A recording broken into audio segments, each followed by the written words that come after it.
31 December આવી રહી છે ત્યારે કેટલાક લોકોને આ 31ની ઉજવણી અને નવા વર્ષની આગમનની ઉજવણી દારૂ કે નશીલા પદાર્થ પીને ઉજવણી કરવાનો ઘણા લોકોનો શોખ હોય, પરંતુ પોલીસ છે તે મેદાને આવી છે અને મુખ્ય રસ્તાઓ ઉપર સતત ચેકિંગ કરી રહી છે। રાષ્ટ્રપિતા મહાત્મા ગાંધીજીની જન્મભૂમિ એટલે કે પોરબંદરમાં આજે કમલાબાગ પોલીસ સ્ટેશન વિસ્તારમાં કમલાબાગ પોલીસના ડી સ્ટાફ, પીઆઈ, પીએસઆઈ સહિતના પોલીસ કાફલા દ્વારા શહેરના આજે મુખ્ય 4 રસ્તાઓ હોય છે, આ 4 રસ્તાઓ પર આજે ચેકિંગ કરવામાં આવી રહ્યું છે। 2 વ્હીલર હોય, 4 વ્હીલર હોય, તમામ વાહનોનું ચેકિંગ કરવામાં આવી રહ્યું છે, ડોક્યુમેન્ટ માંગવામાં આવી રહી છે। આ સાથે સાથે પોરબંદરમાં કાળા કાચ લઈને ફરતી ગાડીઓ અને કાળી નંબર પ્લેટ અને નંબર પ્લેટ વગરની ગાડીઓ જે રોપ જમાવવા માટે નીકળી રહી છે, આવા કાર ચાલક વિરુદ્ધ કાર્યવાહી કરી રહી છે અને તેમને કાયદાનો ભાન કરાવી રહી છે, દંડ પણ આપી રહી છે।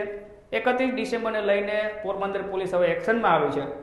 પોરબંદર જિલ્લા પોલીસ વડા તરીકે ભગીરથસિંહ જાડેજાએ જેથી ચાર્જ સંભાળ્યો ત્યાંથી પોરબંદરના જે માથાભારે શખ્સો છે, ગેંગ કહેવાતી હોય છે, તેમના વિરુદ્ધ કાર્યવાહી કરી રહી છે। કેટલાક લોકોના સર્કસ પણ નીકળી રહ્યા છે। 31 ડિસેમ્બર લઈને પોરબંદર પોલીસ એક્શનમાં છે। કમલાબાગ પીઆઈ, કાનમીએ સહિતનો જે સ્ટાફ છે, ચોપાટી વિસ્તાર હોય કે હારમાણી સર્કલ હોય, કમલાબાગ પોલીસ સ્ટેશન કમલાબાગ સહિતનો જે વિસ્તાર હોય ત્યાં ચેકિંગ કરી રહી છે।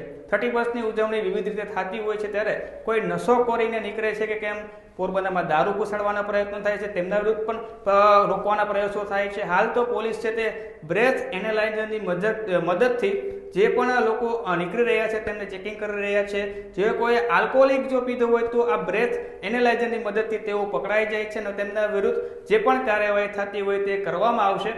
હાલ તો આજે 24 ડિસેમ્બરથી આ કાર્યવાહી થઈ છે, સતત 10 દિવસ સુધી આ ડ્રાઈવ યોજવામાં આવશે અને 31 ડિસેમ્બરને લઈને આ પોલીસ છે તે કડક કાર્યવાહી કરી રહી છે।